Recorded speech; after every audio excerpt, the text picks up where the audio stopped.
حضور آقا علیہ الصلوۃ والسلام تاجدار مدینہ، آپ نے طائف کی بستی کے اندر لوگوں کو دین کی طرف بلایا. حضور نے تبلیغ کی کہ اسلام کی طرف آ جاؤ، دین کی طرف آ جاؤ. جو کافر تھے اس بستی کے اندر، انہوں نے مصطفیٰ کو معاذ اللہ پاگل بھی کہا، مجنون بھی کہا، دیوانہ بھی کہا، لیکن میرے نبی توحید کا علم بلند کر رہے تھے. لوگ ظلم کر رہے تھے، مصطفیٰ پیغام خدا پہنچا رہے تھے. لوگ پتھر مار رہے تھے، میرے نبی پیغام خدا پہنچا رہے تھے. لوگ مجنون کہہ رہے تھے، میرے نبی پیغام پہنچا رہے تھے.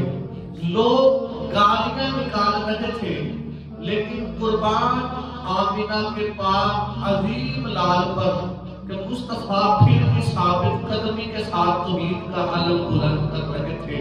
لوگوں نے پتھر مارنے شروع کیے، میرے مصطفیٰ نے برداشت کیے. انہوں نے گالیاں دینیاں شروع کی، مصطفیٰ نے برداشت کی. پھر انہوں نے کچھ لونڈوں کو پیچھے لگا دیا جو پتھر مار رہے تھے، حتیٰ کہ میرے مصطفیٰ کے جسم میں سے خون نکلنا شروع ہو گیا.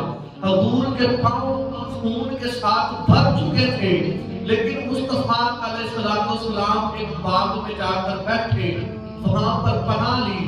وہاں پر فرشتے حاضر ہو گئے. میکائیل نے آ کے عرض کی، یا رسول اللہ آپ کو حکم کیجئے، میں اتنی بارش نازل کر دیتا ہوں کہ کافر تباہ ہو جائیں گے، پانی میں بہہ کر رہ جائیں گے، یہ ڈوب کر مر جائیں گے.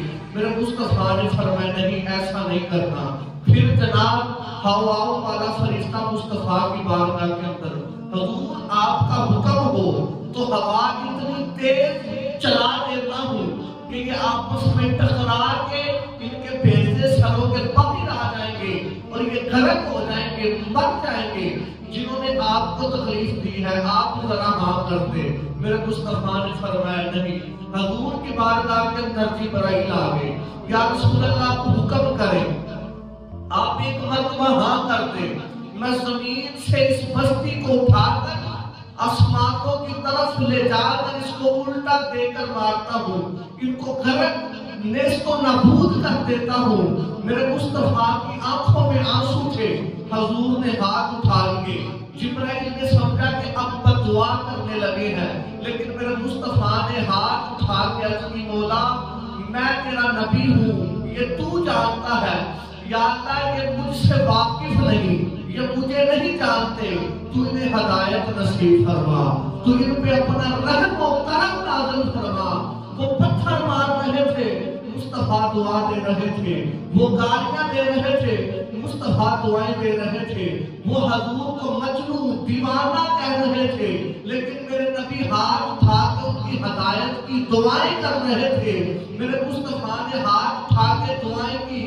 جبرائیل نے کہ حضور انہوں نے اتنی تکلیفیں پہنچائی ہیں، آپ بددعا کرتے. میرے مصطفیٰ نے فرمایا نہیں، اللہ نے مجھے زحمت بنا کر نہیں بھیجا، رحمت بنا کر بھیجا. یہ میرے نبی کا خلق عظیم ہے. حضور نے فرمایا میں رحمت بن کے آیا ہوں. جبرائیل کو فرمایا آج تجھے یہ کافر نظر آ رہے ہیں، آج یہ وہ ہے جو میری جان کے دشمن ہیں، لیکن حق مجھ پہ واضح ہے، چاہے مجھے تکلیفیں دے لے لیکن میں خدا کی توحید پہنچانا چاہتا ہوں. فرمایا آج یہ کافر ہے. جبرائیل ایک دور آئے گا کہ یہاں پر بچہ بچہ میرے قرآن کا حافظ ہوگا. پھر وہ دور آیا. آج بھی وہاں پر ایسے قاری حضرات موجود ہیں جو جناب بہت اچھے لہجے کے اندر قرآن پڑھتے ہیں. یہ میرے مصطفیٰ کی دعاؤں کا صلہ تھا. انہوں نے تکلیفیں دی، نبی نے دعائیں دی. میرے مصطفیٰ مسکرا کر دعائیں دیتے رہے. اللہ نے پھر فرمایا جب حضور کی یہ مظلومیت دیکھی، جب حضور پہ ظلم ہوتا ہوا دیکھا، نبی مسکراتے رہے. اللہ نے فرمایا اِنَّكَ لَعَلَىٰ خُلُقٍ عَظِيمٍ، اے محبوب آپ خلق عظیم کے بلند مرتبے پر فائز.